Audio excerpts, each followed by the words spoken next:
Hi, this is Craig Stocks, and this is my photo critique of the day. Today's image was provided by Trevor Silver. So, Trevor, thank you so much for sharing this image with us.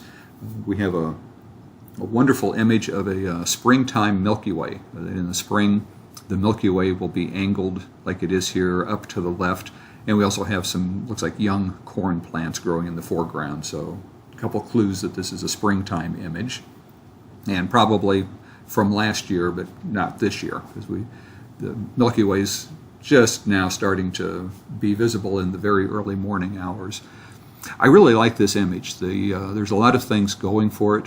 First of all, I like the placement of the barn and the tree here, so that gives us a nice foreground element to anchor the image and let the Milky Way be the background.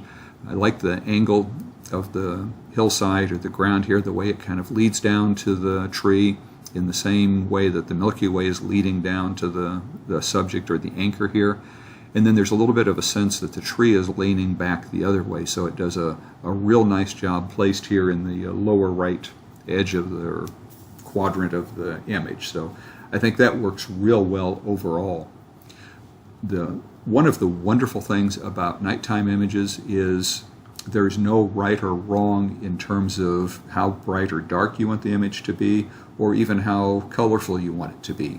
That as an observer standing there in person, you probably wouldn't see any color in the sky, and you may not even see any color in the foreground, depending on how that light is generated, if that's moonlight or street light, or how the light is being shined on the foreground.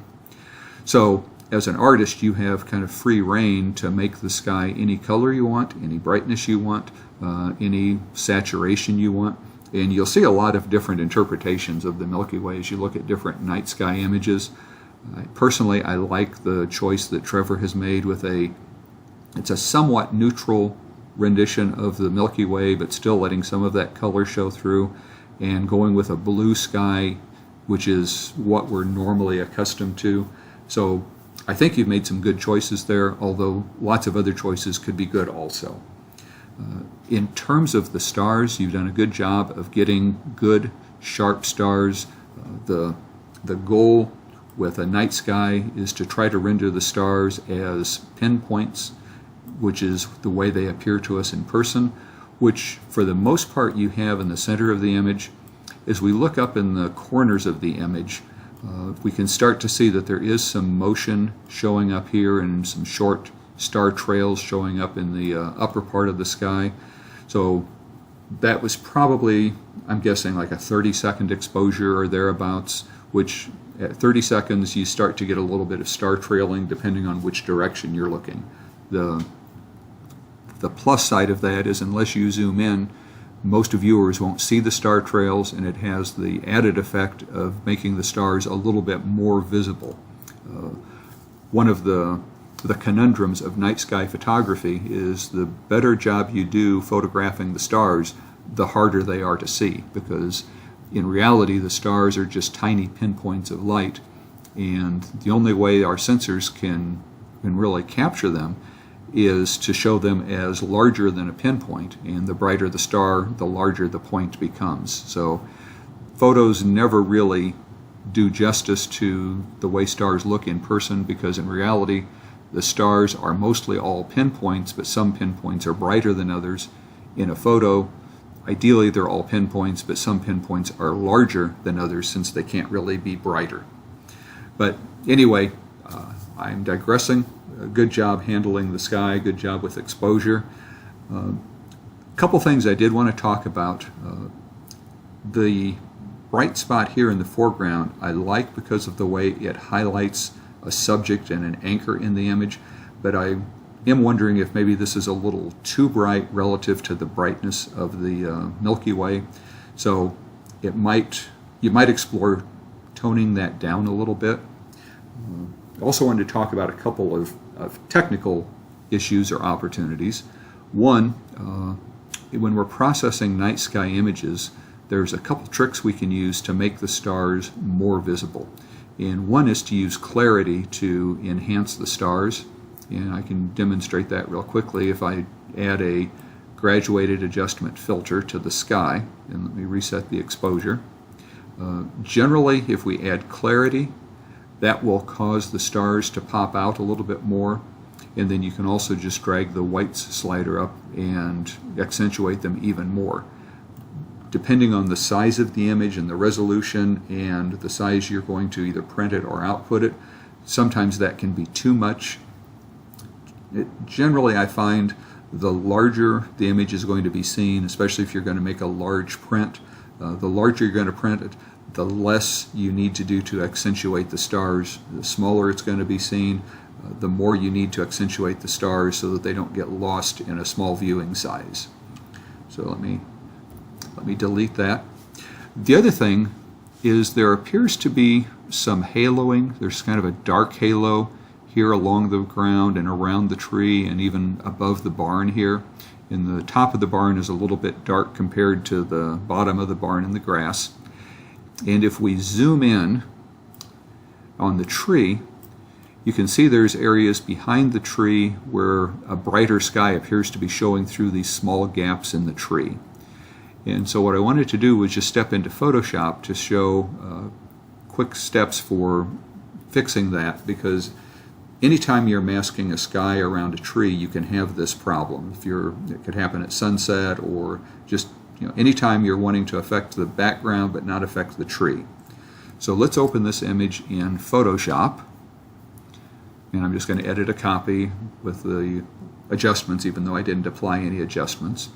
And the first thing I want to work with is this area around the tree where we can see the bright areas showing through. And what I'm going to do is I'll add a new layer by clicking the new layer icon, and then I'm going to use the clone stamp tool, which I can access by tapping the S key, and I will just alt click to select this area of the sky, which is probably very similar to what would be behind the tree, and then just paint over those areas of the tree with the clone stamp, and I'm just cloning from off to the right.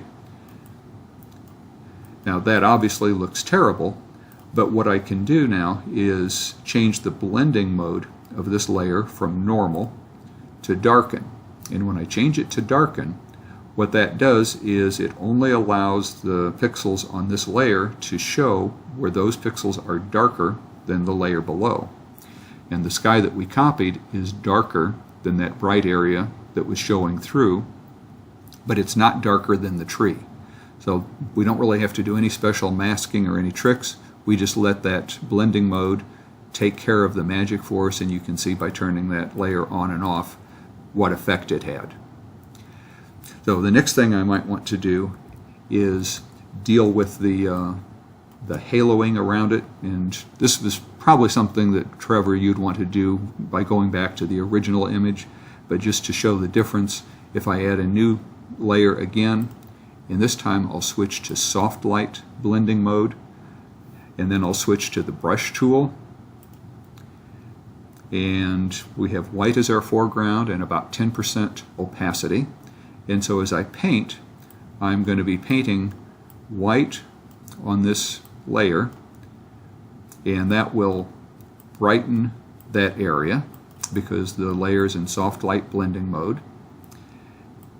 And then I can switch to black, and if I want to experiment with darkening this area on the barn and even this out a little bit, and then maybe go back to white and a little bit smaller brush, which I can do with the left bracket key, and maybe brighten this area around the barn where there appears to be a halo. And to my eye and on my monitor, that seems to do a better job of, just zoom out a little bit here. So that's after adjusting those halos and filling in the area behind the tree. And if I just alt click on the background, that will give us the before and after. Not a big change, but that halo around the tree was kind of bugging me when I first saw the image, and it's not a big halo, it's not a big impact, and I'm sure it's something that you would have noticed when you printed the image out, but I'm somewhat attuned to halos, and I did notice it. So let's go back to Lightroom. There's the original image that Trevor provided for us. Again, a wonderful image of the night sky. A great job capturing that. Great composition with a nice anchor down here in the lower right quadrant of the image to give us a well-placed off-center anchor and lines leading right down to the anchor. Good color, good sharpness in the stars, and overall I think a great job with this. Trevor, thanks for providing the image for us today, and as always, everybody have a great day.